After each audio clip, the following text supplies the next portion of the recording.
All right. Talia Eisenberg, welcome to the Bodies by Brent podcast. You're only here for like a couple days. When did you get in town? Yesterday morning. Yesterday morning. And you are here for a pretty big, major event. Can you talk a little bit about that? Sure. Yeah. First of all, thanks for having me on the show. Yeah. It's an honor to be here. Yeah. And yeah, you guys, you're whirlwind. You got a new baby, right?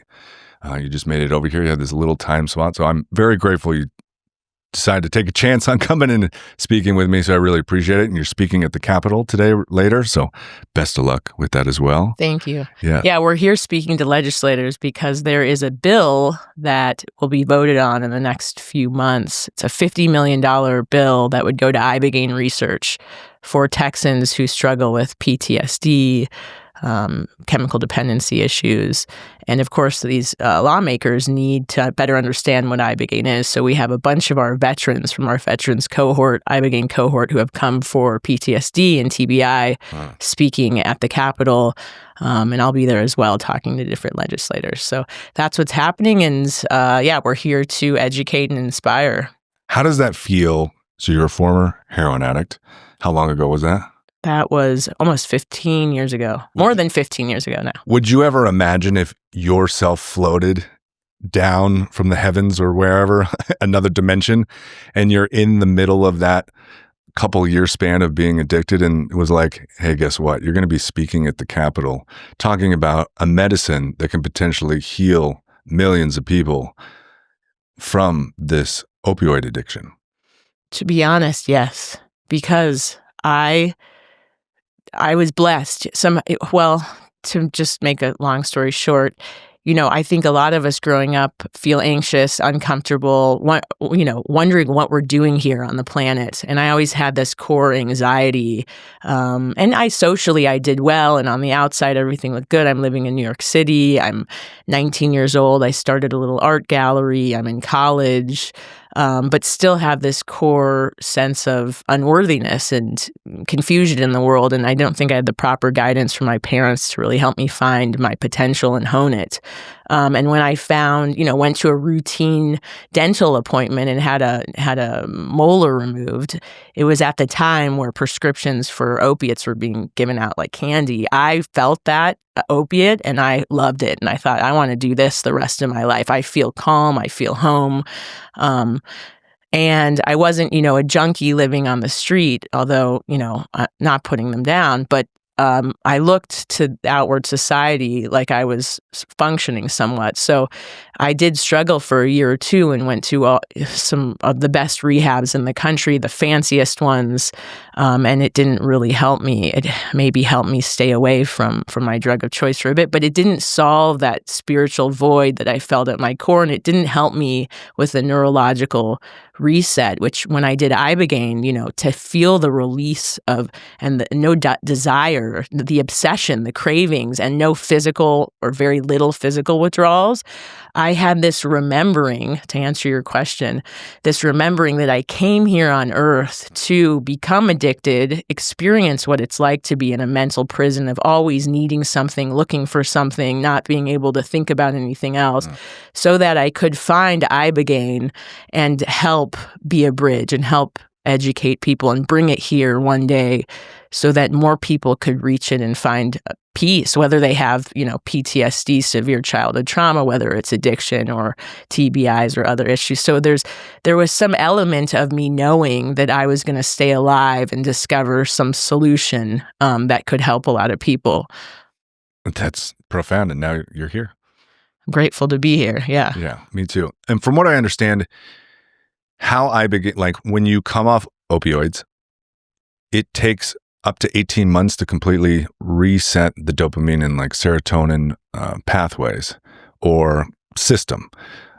With Ibogaine, it takes just like a session or two? It can be completely reset, which makes sense why it would be very difficult. Like you could make it 6 months and all of a sudden you just relapse. You're exactly right. So the success rates in the U.S., for traditional recovery are about 5 to 10% because of those post-acute withdrawals.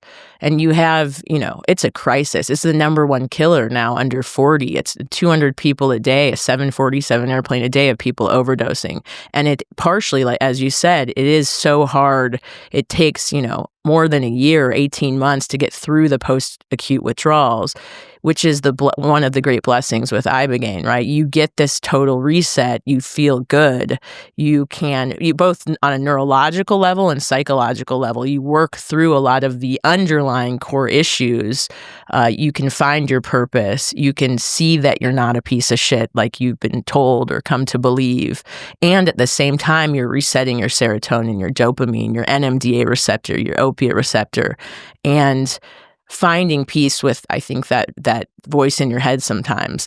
So because of that, you're getting far ahead. Now, that's not to say that this is a silver bullet and, you have to meet the medicine where you're at and make changes in your life and do work. But you have this critical period afterward, the longest lasting of all psychedelics. They say up to 3 months is what neuroscientists have found with Ibogaine, where you have the neuroplasticity and the desire and the drive to want to create new habits in your life. So if you are in a shitty marriage and that's causing you to continue to harm yourself and use, you need to make changes and leave. And that requires a lot of coaching and support, which is a lot of what we offer at Beond, so that people can make the changes. But if somebody doesn't want to make these life changes, they're going to probably go backwards. And your default setting after 3 months or so is becomes what you end up doing, right? So some people don't use that to their advantage and fail ultimately, and that's part of the process. Sometimes maybe they'll come back, but the success rates because of all this are much greater than that 5 to 10% for traditional rehabs.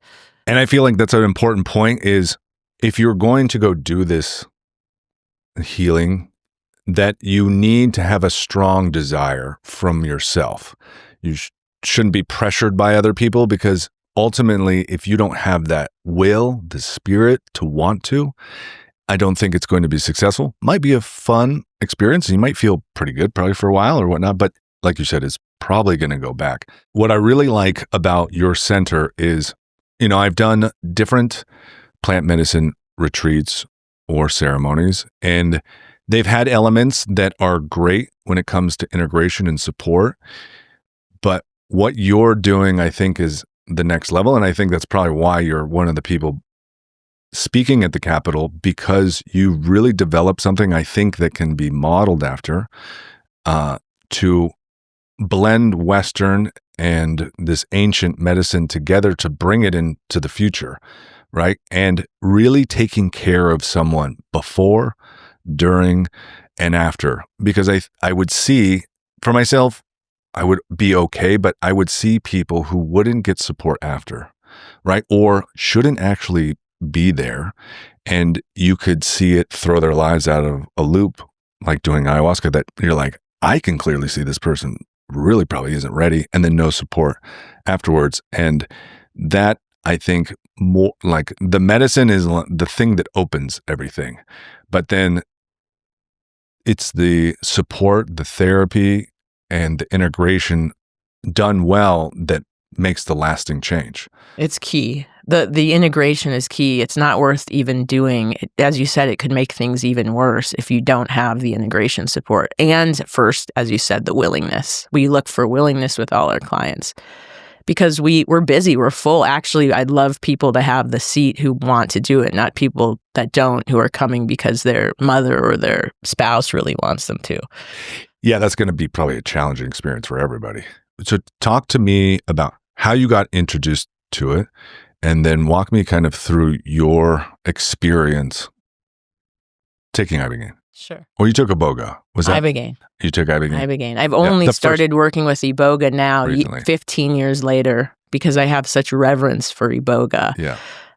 Let's just define those two real quick and then tell me. Sure. Okay, so Ibogaine is a derivative. It's natural. It's a derivative of Iboga, Tabernacle Iboga, or Voacanga africana, from Africana. So those are two different plants that have 30 alkaloids in them, and Iboga or Ibogaine is one of the alkaloids and they're always discovering new alkaloids. But there's Ibogaine, there's Ibogamine, there's Ibogacine, and a bunch of others. Interesting. So Ibogaine is extracted in a lab from the root bark, which is, as we just said, Tabernacle Iboga or Voacanga.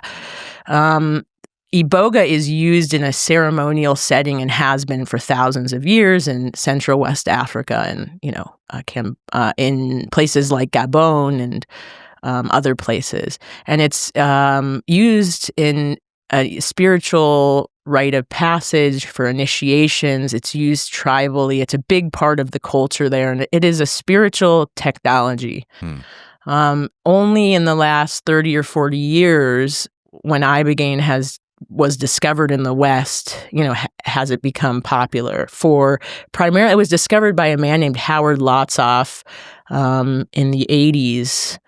And he was a psychonaut who was just trying different psychedelics. He happened to be a heroin addict, and he took Ibogaine, and he had an incredible trip. I mean, with Ibogaine, you can't really move much, and you see it's different from other psychedelics, and we can get more into that later. But essentially, he woke up the next day from his experience, and he had no cravings for heroin. And he realized, wow, this can be used. And he started doing research in the U.S. and partnered with scientists and researchers and tried to take it through the FDA. He started serving people on the underground. He started serving his friends, and they turned around and started serving people. And that's how Ibogaine became popular initially for addiction. Nowadays, it's used as well for PTSD, TBI, and at Beond, we have a whole program for health and optimization, so for neuroplasticity and cognitive enhancement. So to answer your other question, I, was 21 years old. I had tried traditional rehabs, and I had been addicted for a couple years.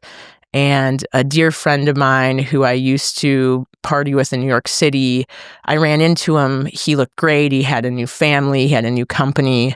His name is Matthew Mellon. He's somewhat well known. He's no longer with us, sadly. But he told me about Ibogaine. He said, Talia, you really need to go do this.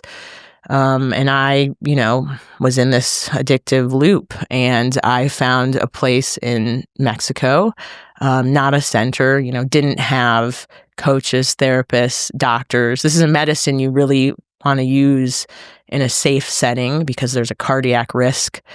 You also, as we talked about, want the proper preparation, integration. Why am I doing this? What do I want to get out of it? Didn't have that, and there was some issues. The kind of people that were there, and a few things that were very risky in the way they served me with this medicine. And I had the environment was not conducive, and people deserve better. But the medicine itself provided a profound awakening. I saw humanity's plight and how, we evolve over time, but, you take one step forward or one step backwards, two steps forward, one step back. I saw my grandmother in Auschwitz and a lot of where the intergenerational trauma stems from, but also how to forgive. Like, how do you forgive the Nazis for doing such a terrible thing? I don't have an uncle. He was murdered in front of my grandmother and my great-grandmother. How do you forgive? So it showed me that. It showed me a lot, and it also relieved the cravings. I could feel it working on my brain, sort of like Tetris, cleaning out, sort of like an attic in the house, cleaning out what you don't need anymore. And I could feel it deeply scrubbing my cells, and you're in a lucid dream state. So you're always, one thing I love about Ibogaine is you're always aware of where you are. Unlike 5-MeO or even large amounts of psilocybin or LSD, you lose your identity. Yes. Because of that you don't lose your identity, you're able to go into your programming of your ego. What are my belief systems? What are my false belief systems? What are my habits? Why do I do this? And when I came out of the experience, I turned to one of the providers and said, I am my own therapist. One of our great problems, I think, in society is we give our power away to people, whether they're gurus or, not to knock all therapists, there's amazing therapists, but people are looking for answers outside of themselves. So it's a medicine that teaches you how to ask yourself questions and get answers. Anyhow, I had a profound awakening, never touched opiates, alcohol, stimulants again. And that was more than 15 years ago. I also had a vision during that experience that one day there would be a place that I would help found and start that looks like the place we have now, by the way, to do this medicine justice with, multiple days of preparation and multiple days of post-integration with a buffet of offerings such as sound healing, breath work, mindfulness, human design, daily massage, just a way for the body to feel comforted and safe and loved, and then proper coaching support, workshops, peer-to-peer support, everything you would want and need to come and either learn and take home while your brain's in that neuroplastic state, but also to feel real cared for. And, now we have 10 full-time physicians, 20 ICU-trained nurses.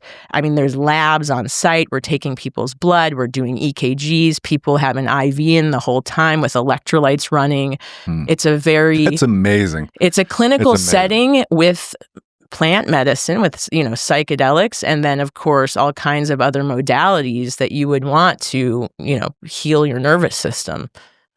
Yeah, giving you other tools of preparing you and continuing forward managing your nervous system. I love when I hear like what you said about being semi-conscious, like in a kind of like a dream, but conscious, and working with yourself. And I think that's what can happen. I've done ayahuasca a few times and very helpful, always kind of like reopens my heart and kind of feel more connected to the natural world again. But I've never had like, sometimes you're so blasted off to the universe. Like it feels like I'm riding a bull on the cosmos. And you come back and you're like, I feel great, but especially when you're saying the ancestral trauma, I find that very interesting. And I think a lot of us, that's in the way of a lot of us, is there's stuff that's happened to grandmothers, great-grandparents. And the older I get and you kind of reflect on family in the past, you can see it. You can even see it in other people. And you can exercise and eat well all you want and even go to therapy, but it's like, you got to pull those weeds. Those patterns are still there. And Ibogaine does a great job of clearing those patterns. You're exactly right. And I love ayahuasca. I mean, I respect it. I haven't worked with it for many years now, but I have dieted with Shipibo in the Amazon. And you're right. For me, it is the inverse in ways of Iboga, in the way in which it takes you outward. It's not Iboga or Ibogaine is a root. It grounds you. You're aware, whereas ayahuasca can blast you off, and it can be very disorienting, and it will show you and your programming. It can, and it can help you clear emotions. But Ibogaine does that, and it helps you change your programming. That's the difference. It helps you. There's so many people that go and do ayahuasca all the time. You sort of have to do it again and again and again because they have a hard time grounding and creating change, I think, on a daily basis. Whereas with Ibogaine in your system afterwards, it's easier.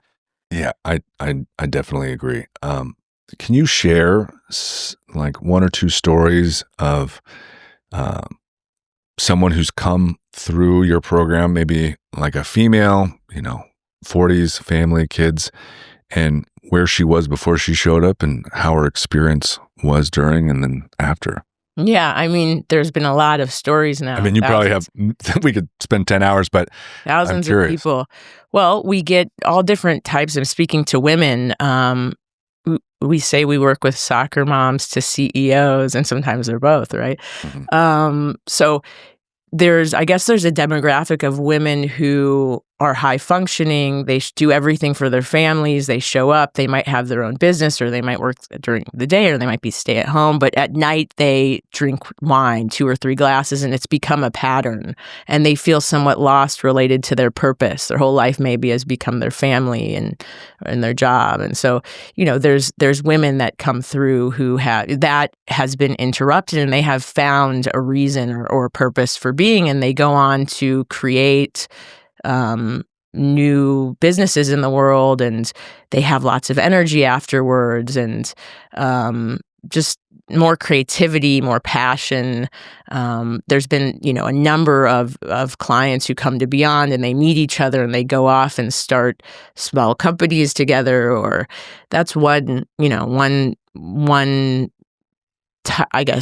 group of people. But then there's There's people that come. We have a female veterans program, and they come. They have PTSD. They're very closed off. They're very structured and rigid. They come and they experience our program, and they leave. And a lot of them are working in corporate America. Some of these women, and they'll leave and they'll realize they want to be a coach themselves and start working with psychedelic medicines. And so they then go and become a coach, and they turn around and start. That's a very common theme. They want to get out of corporate America, and they become a coach and start working with other women. We see that a lot as well. I mean, it takes time, but that's another. I'm sure there's many stories, but is there someone's story you can share that has come through that has had an incredible impact on you? Like, there's one story that always comes to mind, that this person's story, that if you're able to share it, just stays with you more than anything else. I imagine they're all magical in many ways, but maybe for you personally, having witnessed this person go through it, maybe just really impacted you. I mean, there's a lot of them. There's so no, I'm sorry. There's so many. I'm trying to think of it on the spot. I know. There's. We'll come back to it, and if it bubbles up, we'll go there. Okay. Take me through the process to coming to your facility. Someone has a desire; they want to come to your facility. Where do they begin, and what should they be thinking of before they maybe reach out? So typically people who come to us have done a lot of research already on Ibogaine. They're sure it's something that's going to help them. Sometimes they're on the fence. So we have a whole pre-admissions team. Through the website, you can, fill out a form, and there's options to meet different times to meet with somebody from our pre-admissions team. So they'll meet with somebody typically, and they'll ask a bunch of questions about length of stay, cost. Our program's curated for each person. Some people stay 6 days if they're coming for optimization and health. Other people, if they're coming for PTSD or different dependencies, it could be sex, drugs, food, they'll stay 9 nights, 10 days. And then for alcohol, it's 14 days. Our clinical team, our doctors and nurses do it. First detox them off the alcohol. They need to be 4 or 5 days off, and then they can have Ibogaine. And then some people stay for 30 days, 40 days if they really need it. So all different walks of life. So they'll speak to somebody on the pre-admissions team, and then we have a HIPAA-compliant health history form that's sent to them through our portal. They'll fill it out, and after that, they'll be asked to choose a time to meet with one of our doctors to go through the health history form.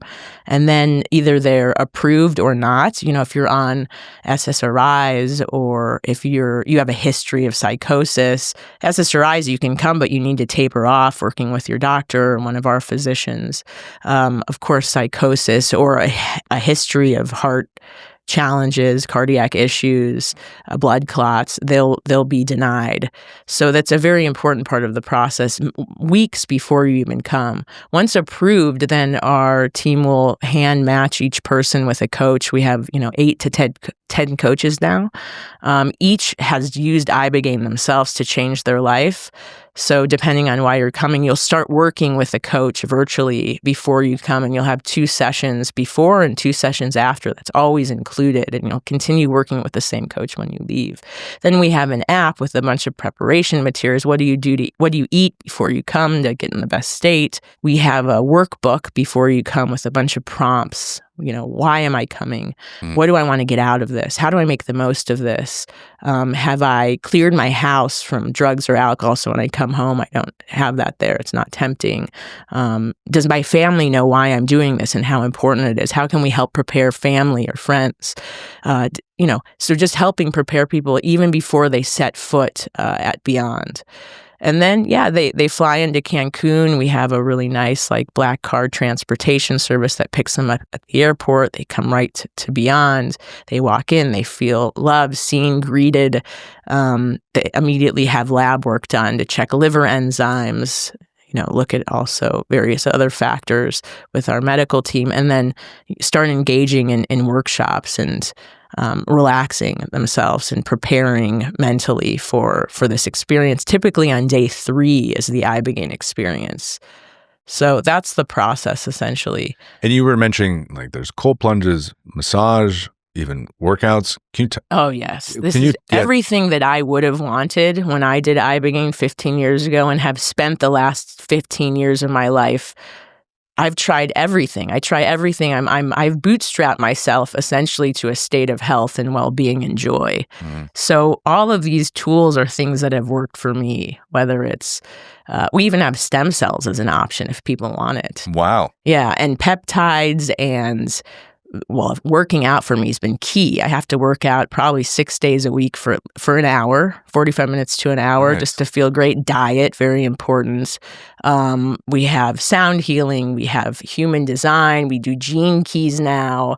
We have breath work. We have a whole cold plunge, like one of those beautiful wood cold plunges that's always everything you would want. And people have special requests too. Like if they, have a desire to do kung fu, like we'll find find a kung fu teacher. We have HIIT, and there's workouts every day. And tell me about this. Let's just talk about the workout situation real quick. What do we got going? Because I'm curious.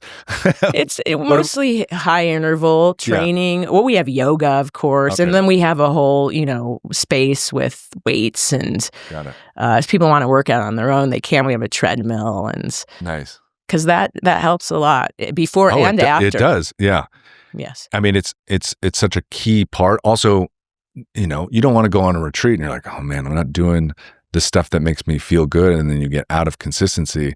I always thought that you would go to some ayahuasca ceremonies and like no exercise, no nothing, blah blah. I'm like, I really want to work out. I feel so good. I want to move the energy. Yeah. Right. A holistic program. That's what people need. That meets them where they're at. And, a lot of people haven't worked out for months. We get a lot of people who are burnt out from their jobs. We get tech CEOs, and they want to start again. And Ibogaine is the perfect time to do it because you can create these new habits. So we help them get started again, or we help them continue with what they're used to. Yeah, you finally have space, and you're like, well, I want to work out and eat well and do this, amazing medicine at the same time. Yeah. One thing I failed to mention is we also work with 5-MeO as an option. Okay. So I don't know if you want to talk about that. But explain why. So Ibogaine brings up habits programming. It's used on something called, the default mode network is a system in your brain of different parts of your brain. It's what happens in a resting state when you're daydreaming, when you're thinking thoughts about yourself, thoughts of others. Ibogaine helps work on that. So it's very helpful for clearing memories, it brings up memories. Unlike ayahuasca, which can be more outward and about the world, it can be about yourself as well. This is very personal, intellectual, based on memories. Most of our stored trauma is in our memories, right? Yeah. So it's sort of like an iOS system reset that way.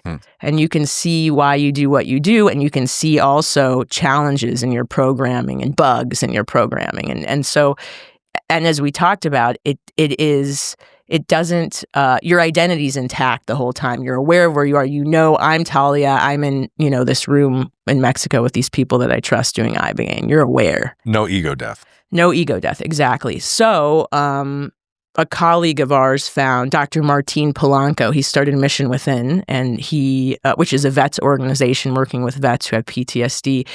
Prior to that, he had an Ibogaine center called Crossroads, and he found that the combination of Ibogaine, looking at your programming, which can be very tough, right? To see your family of origin, why you're in these cycles, you're doing all this stuff.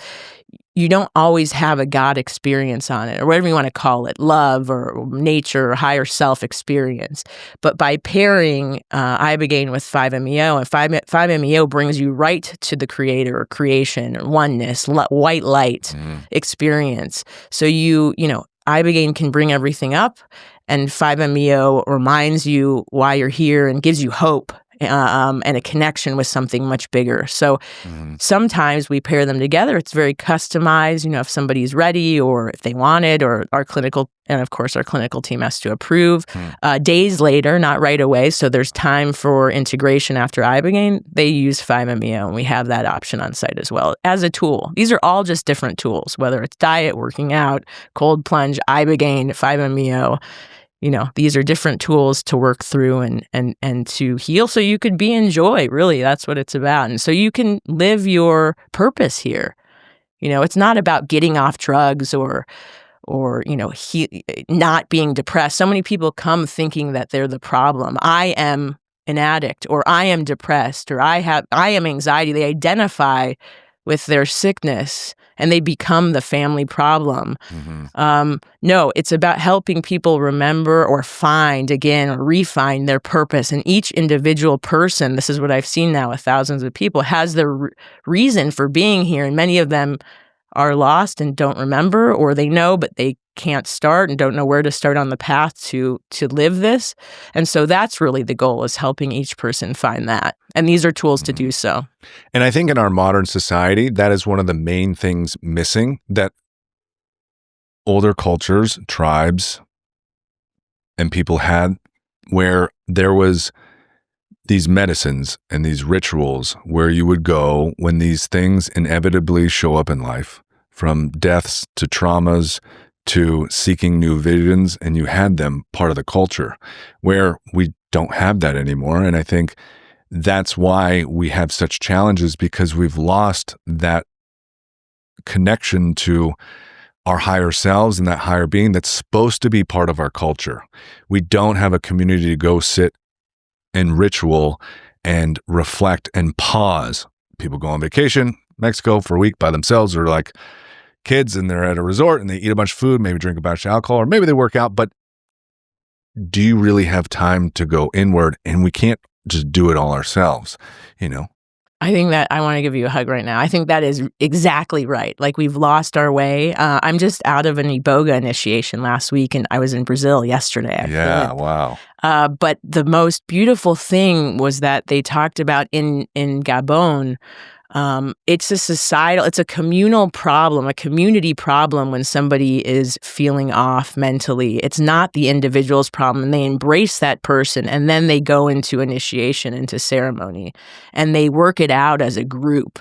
And that's one of the issues, right? This concept of I am separate, I am isolated, and partially because of capitalism, which has split people apart, causes competition, or I need this thing to feel better, or I'm going to compete against you and make more money. And it's caused so much loneliness that it's now become just that person's problem, and no longer is it the community's problem. And that's how they heal in these ancient traditions as a group. They see the problem as their own, and they work together to solve it.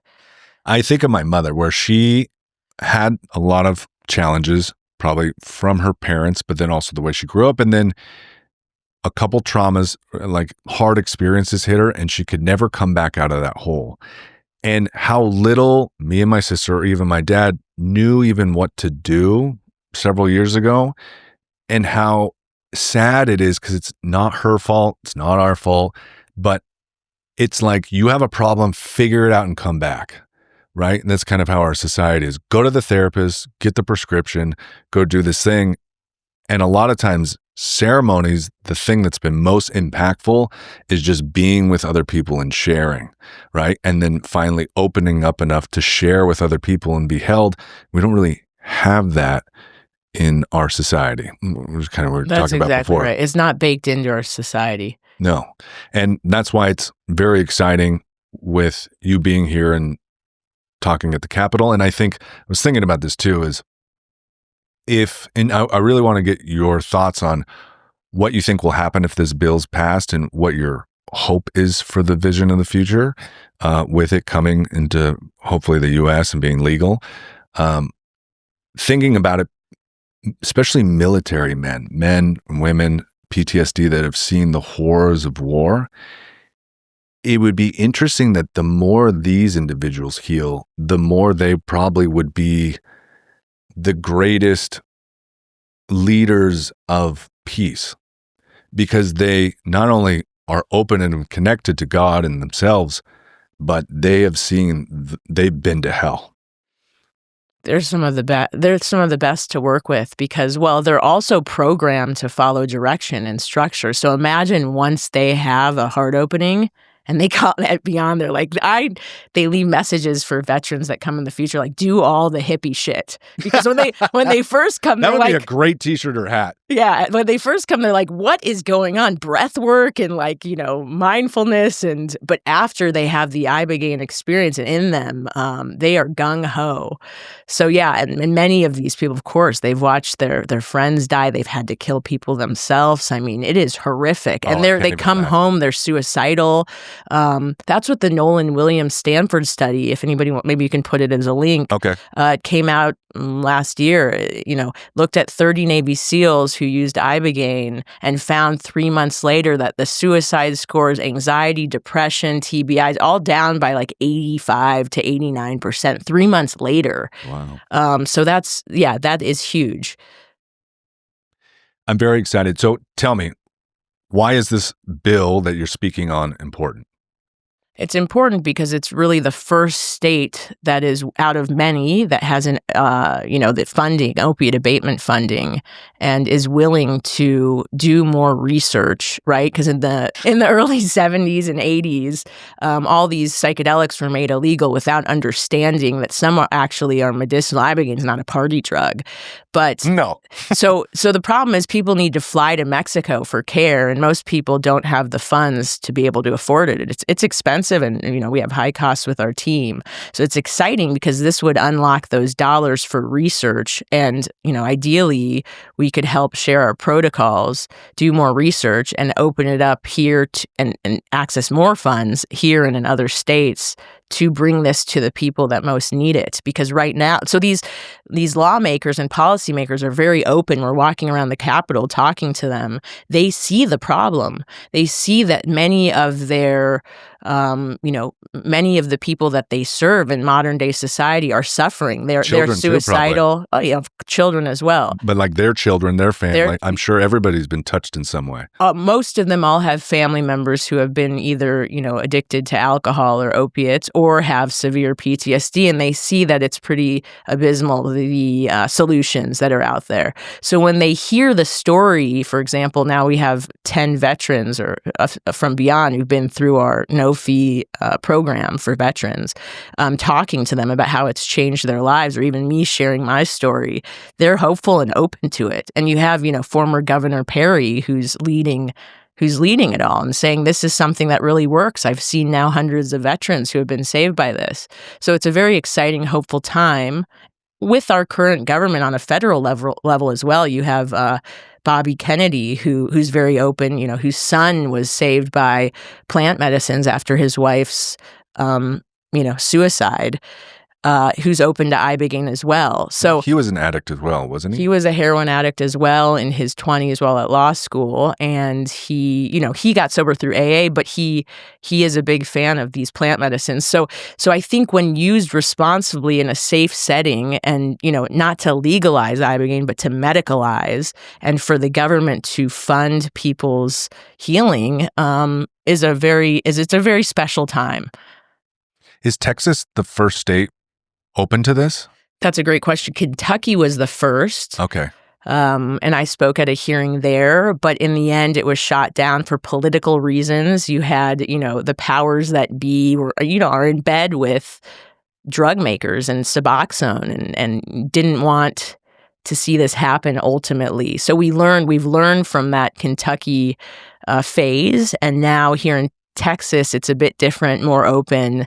We'll see what happens, but I think there's a good chance that this vote in the next couple months will be a yes. And then there's many other states that are interested in following afterwards.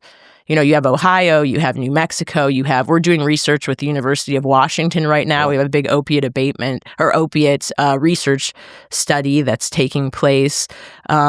And you're seeing big universities like Stanford that are on board, and I think that the problem is so bad. People who would normally not be open to this are open. It just so happens that Ibogaine is a psychedelic, but all the other benefits are already there. And yeah, it's true. You trip, and that's weird for the FDA. So that's going to be an issue. How do you bring something through the FDA that causes you to see, maybe connect with a dead relative, so you need all these safeguards in place. And of course we can prove now, we have our own research and data and a whole research department at Beond, that when used in a properly with magnesium and electrolytes and EKGs and lab work prior and a lot of screening, this can be mitigated and done in a safe way. That's so exciting. So 12 years ago, when you were addicted to heroin, you said you saw the vision of where you are now. You've done more ceremonies and you recently did Iboga. Is there any visions you can share with us now? I know sometimes people like to really keep them close, but I'm curious because you've been there and you're bringing, the good word back. I'm just curious what you see. So I have visions. I see that there will be centers open all over the world and all over the U.S. where people can check in, go to, and get support, not just with Ibogaine, but other medicines. I see that happening. Psilocybin, it's happening already in Colorado. But I see that it's happening with ketamine, It's slowly coming. Yeah. It's slowly happening, but I see that this is a revolution and it's coming and that people are hungry for it. And it can be done responsibly. So that's part of what I see for the future. And I think... How do you feel it will change society, in your own opinion? Or like a feeling of what you think it could be? I think the next few years are going to be really tough. There's going to be a lot of destruction and all these old systems are breaking down and you're seeing, it's just every day, you're seeing it right now. It's like in every country too. Like it's changing and it's making a lot of people who don't want the system to go away fucking pissed. Yeah. But I think it's fucking exciting. It's exciting. It's elevating people. I mean, the people that are open and ready for it, it's elevating their souls and consciousness. Mm-hmm. But, there are, more people are getting cancer, and that's part of the resistance. When you resist, you get sick on a cellular level. So there's more and more destruction and there's more and more. We live on a dualistic planet. That's what these plant medicines have taught me as well over the years. For as dark as it gets, as light as it gets on the other side. And it's really about where you choose to focus your consciousness and your attention. If you focus on the dark, you're going to see and get more dark. And you're going to come up with reasons for why it's the end of the world. But if you choose to focus on the light while still, being aware, not spiritually bypassing, being aware that people are suffering and we should speak out and help others and show them that there's hope, but to focus on the light and see that the future is actually bright, that's what you'll get more of. So it comes down to, and this is true with Ibogaine as well, free will and choice. What people do afterwards, they have the decision back. They don't have the desire anymore to overeat or to use or to focus on their depression. They have a choice. They can go back to that, or they can use what they've learned and the wisdom to move forward and try new tools, whether, that's diet or new spiritual practices or a new job that gives them hope.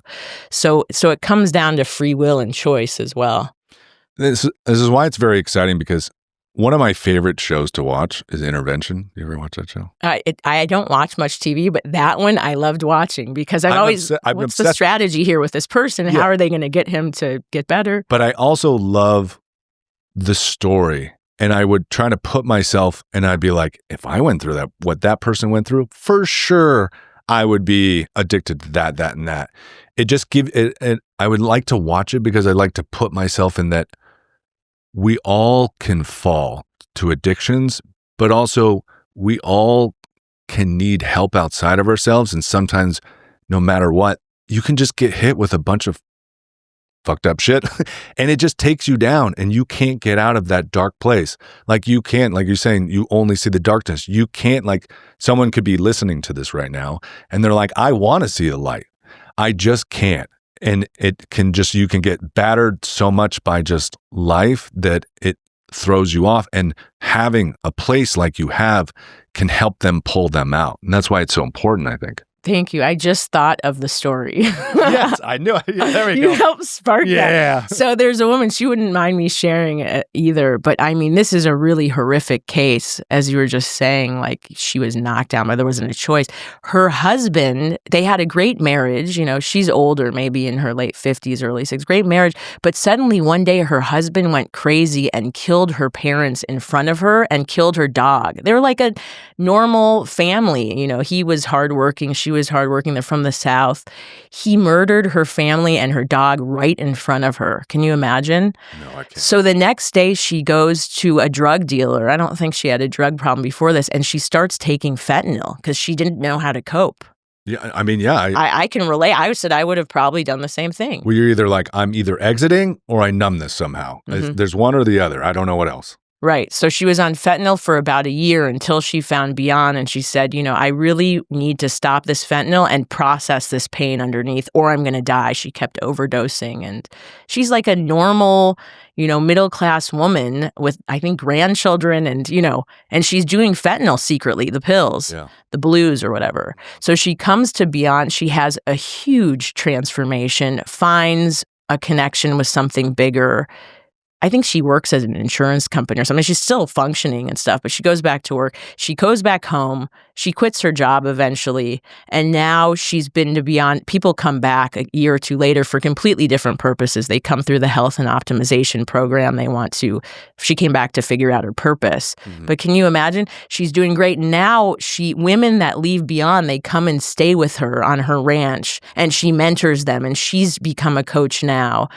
Completely off drugs and alcohol, but full of hope and just living in the light, and fully forgave her husband too, which was, how do you forgive something like that?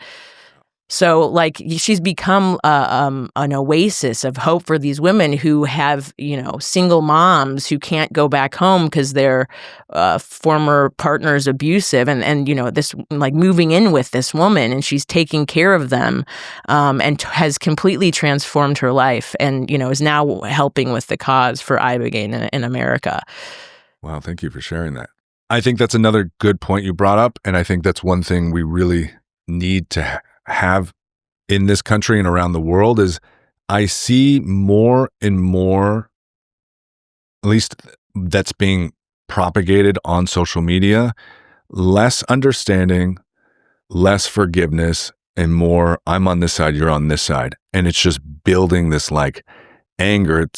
It's like, where has the understanding or forgiveness gone from just everyday people's lives? That's exactly right. That's something that psychedelic medicines can teach us in the therapeutic setting, of course. They help us to see the other perspective. Why does this person think this way? Oh, because they come from this family of origin and this is what they were taught. Or to ask questions. What do you mean by that? Do you really believe that? What is that belief about? Tell me more. To be curious instead of to be judgmental and angry.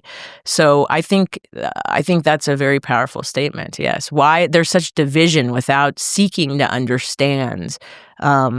And I always try to understand multiple sides for everything. I have a hard time even choosing sides, and sometimes I don't forgive myself for that. But I'm learning that it's actually an okay quality to be able to see, multiple sides and to ask questions and be curious. I agree. I can sometimes convince myself of either side. I can have one opinion and then I can argue the other against myself and totally switch sides. And you're like, oh, that's interesting. Me too. So don't get too attached to it, right? I can switch sides and then I think, wait, am I flimsy? Like, what's wrong with me? Am I just, yeah. Am I too wishy-washy? open? What's going on here? Yeah. That's amazing. Well, thank you so much for being here. I'm definitely going to come down. Come visit. I'm for sure going to come down. Do you think you'll ever open one in the U.S., like down the road? If we're allowed to, and it's medicalized, no doubt. We'd love to be in the U.S. We'd love for people to be able to come to us here and not have to travel. Yeah. We should come to them. They shouldn't have to come to us. I mean, going to Cancun sounds pretty good. Oh, it's great. It's a good life there. I mean, we believe in the vision so much, and my whole family there. My husband's a CEO, and my kid. We have a bunch of kids, and I think it's a cool way. I tell people, it's cool to like leave your country and go somewhere else instead of just do it like in your same city down the street. Something about going into another culture is like intensifying your presence, right? And it's kind of like I'm in another world. Because if you're just maybe down the street, you're like, I'm still thinking about, I owe that bill at the yoga studio and I got to go to the grocery store. They still have the steak on sale or whatever. Something sometimes nice, just, even when you go travel, right? I imagine being here. I mean, obviously you just came out of Boga, but if you did it, like just coming out of Mexico and then being back in the US, you're probably just so present because you're in another city, state, country, right? It changes your brain. It forces you to think differently. It does. I don't know if we could have done it in the U.S., to be honest, to start it. The Mexican culture is so family and love-based. And of course, they're professional doctors and nurses from private hospitals. They all speak great English. But by nature, they're so loving and embracing of others in a way that isn't as palpable in the American culture. So I think that building it in Beond in Mexico helped it to exist. And I think you're right, being forced to move there and move our family there. And my 7-year-old son runs around speaking Spanish and says, my parents work in psychedelics. He goes to a private school with kids from all over the world. I mean, he's expanded because of that. Our whole family has. And those kind of kids are just so, I don't know, adaptable. I imagine you could just drop him off in the middle of some random country and he'd just be friends with everybody. Mm-hmm. Those are the coolest kids. I remember, being a nomad and meeting, like you'd meet expats and they'd have kids. They would be the most interesting human beings, the kids, because they just are exposed to so much. And they're just like, everything just rolls off their shoulder. Yeah, incredibly open-minded. Yeah, such cool kids. Yes, I'm definitely going to come down and I'll share that journey, intention and everything as I go through it and after and all that. And I'm very excited. Thank you very much for being here and doing everything you've done and will continue to do. I really appreciate your time and energy and hard work. Thank you. It's a pleasure to be here. Yes. If anyone wants to learn about Beond, you can.